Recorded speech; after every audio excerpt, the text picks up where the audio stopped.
Hi friends, I am Devjit here to present you another video. Today we look about the Sicilian Okeli.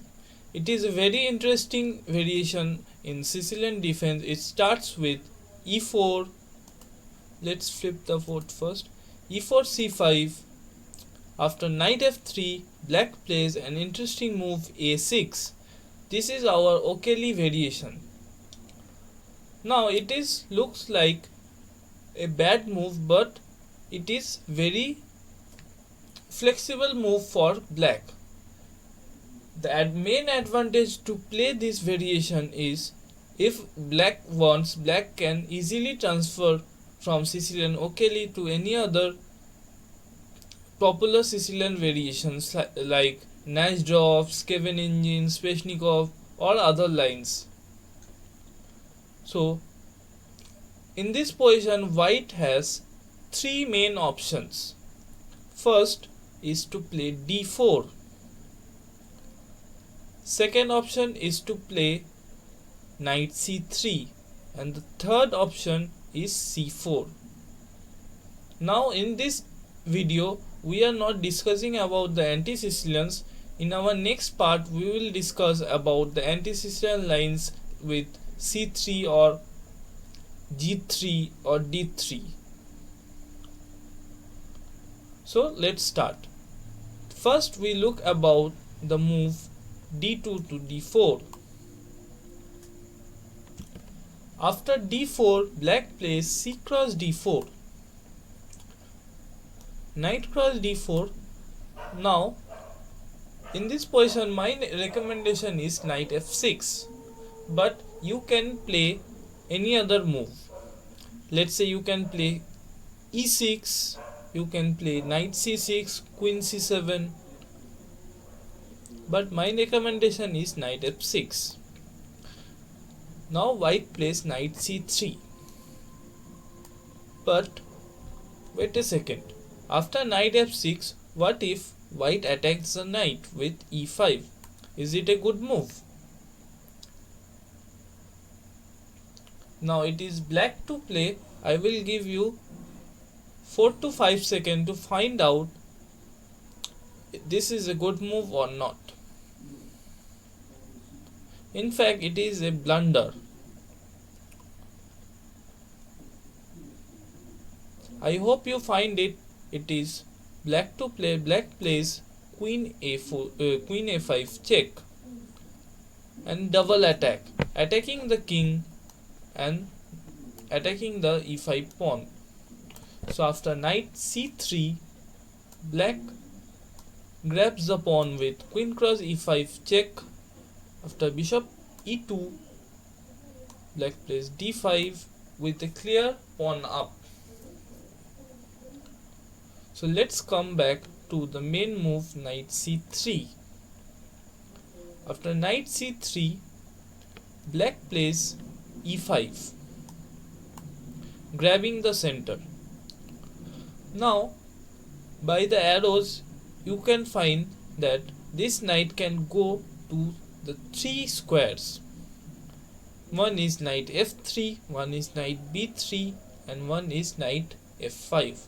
We will look all of the moves one by one, but first we see how can we transpose after knight c3 to some of the popular variations of the Sicilian. So after knight f6, knight c3, black can play d6, and we will transpose into Sicilian Nashdorf.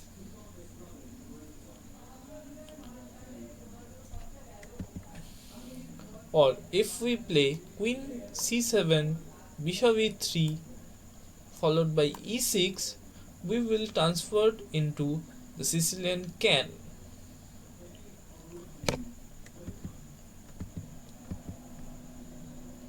Or if you play d6, bishop e6, looks like Nashdorf, but if you play now g6, it is known as Dragadorf. Now we will see, come back to e5, the knight can go to three squares, f3, f5 and b3. First we look about knight b3.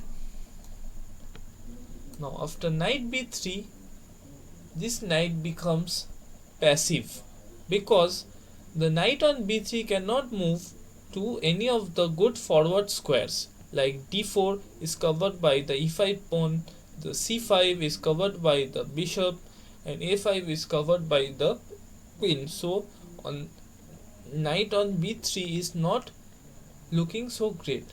Let's see a sample line how black can continue after knight b3. So after knight b3, black plays bishop b4, creating a pin on the c3 knight. White plays bishop d3. Black continues to open up the center to create counterplay with d5. After e cross d5, black plays knight cross d5. White plays bishop d2, trying to develop his pieces. Knight cross c3, b cross c3, and black plays bishop b6. Castles with a good position for black. This knight is passive and the double c pawn compensate black's development. Now black can easily develop with knight c6, bishop e6, rook c1, rook c8 with active position. Now let's come back after e5. What if black plays knight f5? Now after knight f5, black immediately attacks the center with d5. Now the main move in this position is bishop g5. Now knight d5 is a blunder. After knight d5, black answers with knight cross d5, queen cross d5, queen cross d5, e cross d5. Now black can play bishop cross f5 and winning a knight. So after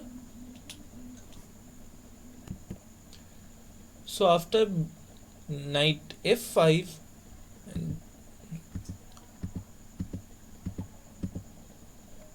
d5, and it is important for white to play bishop g5 in this position. After bishop g5, black continues with d5, attack on the c3 knight. Now a sample line comes with bishop cross f6, g cross f6.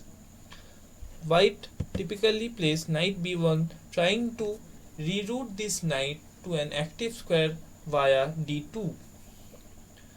Now black continues with the attack, queen b6, threatening queen cross b2. So white defend this b2 pawn with queen c1. Now queen c1 is necessary because if white plays b3, black can answer with bishop b4 and the dark square around the queen sides are become weakened. So it is not a great idea to play b3. So white continues with queen c1. After queen c1, black can simply play bishop cross f5.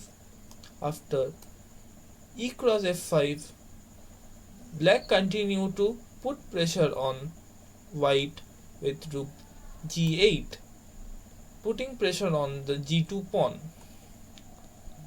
Now the bishop on f1 is tied to the g2 pawn. So after knight d2, black simply plays knight d7, developing the knight e4, and follows up with knight c5 with a good position. Bishop e3, rook cross g2. So this is all about knight f5. Let's go back to our sixth move, knight f3. e5, knight f3. Now the knight f3 is main move in this position. So after knight f3, Again blacks continues with bishop b4, creating the pin on the knight on c3 and trying to put pressure on the e4 pawn. So after bishop b4, white plays bishop c4. Now what if white plays knight cross e5 instead of bishop c4? Let's look what if white plays knight cross e5.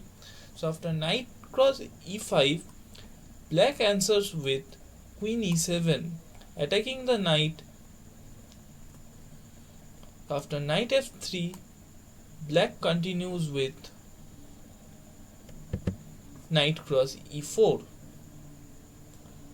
taking the pawn back and with great attack and creating pressure on the c3 knight. Or if after queen e7, white plays knight c4, black continues with d5. After knight b6, white plays knight cross e4, bishop e2, and this position is good for black because after knight cross a8, after bishop e2, black plays short castle. After knight cross a8, black continue with knight cross c3, b cross c3, and bishop cross c3, bishop d2, bishop cross a1 with good position for black.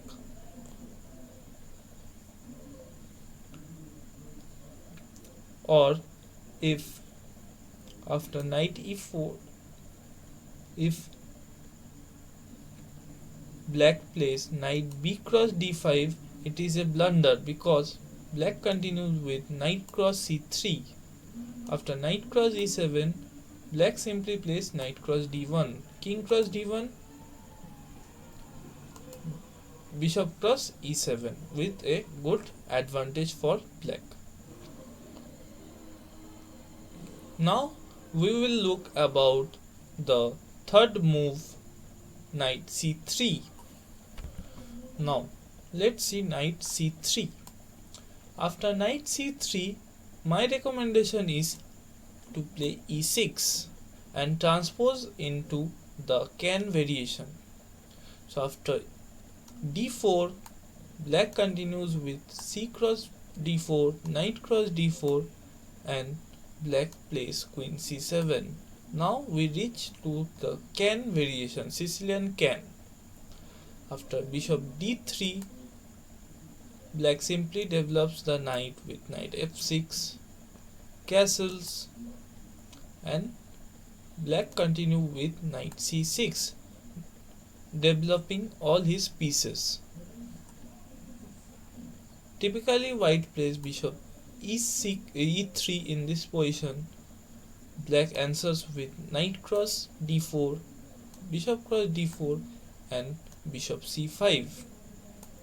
Now the main idea for black is to liquidate some of the pieces to get a comfortable position for black pieces. Now this bishop is not so great on c8, but very soon black play b4 or b6 and place this bishop on b7 to take this beautiful diagonal a8 h1 and support to play d5. So after bishop cross c5, queen cross c5, white typically plays queen e2. Now the main idea for white in such type of position is to play e5. Now for black is to stop this idea, so black stopped e5 with d6, rook fe1, rook fe1, short castle, with the plans with h6, rook d8, b4, b6 or b5, and bishop b7 and rook c8. This is main plan from this position. So let's see our third move, c4.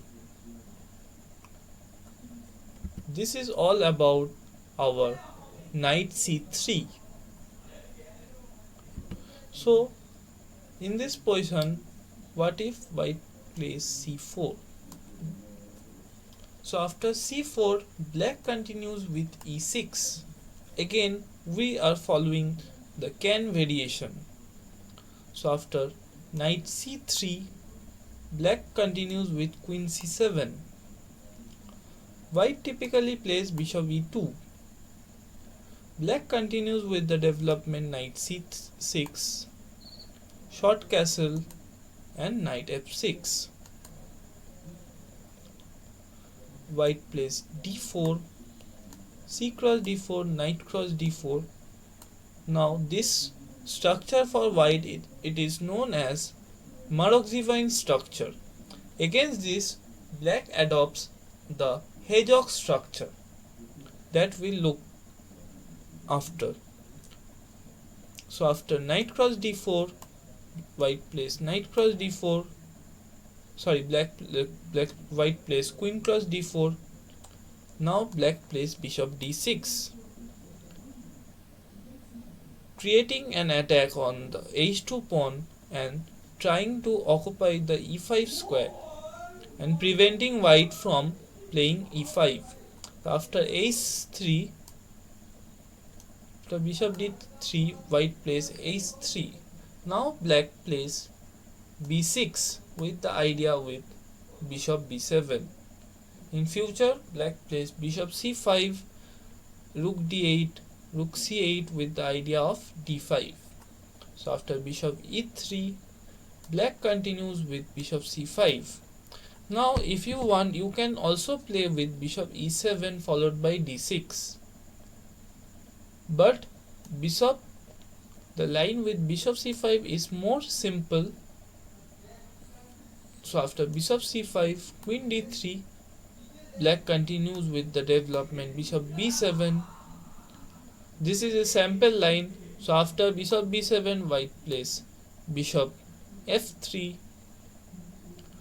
Black typically continue with rook b8, creating an extra support to the bishop. Rook fe1. Black plays bishop cross e3, rook cross e3, and black follows with d6. White continue with rook d1. Now after a series of exchanges, we reach to the somewhat endgame position. Now it is not so great to castle, so black continues with king e7.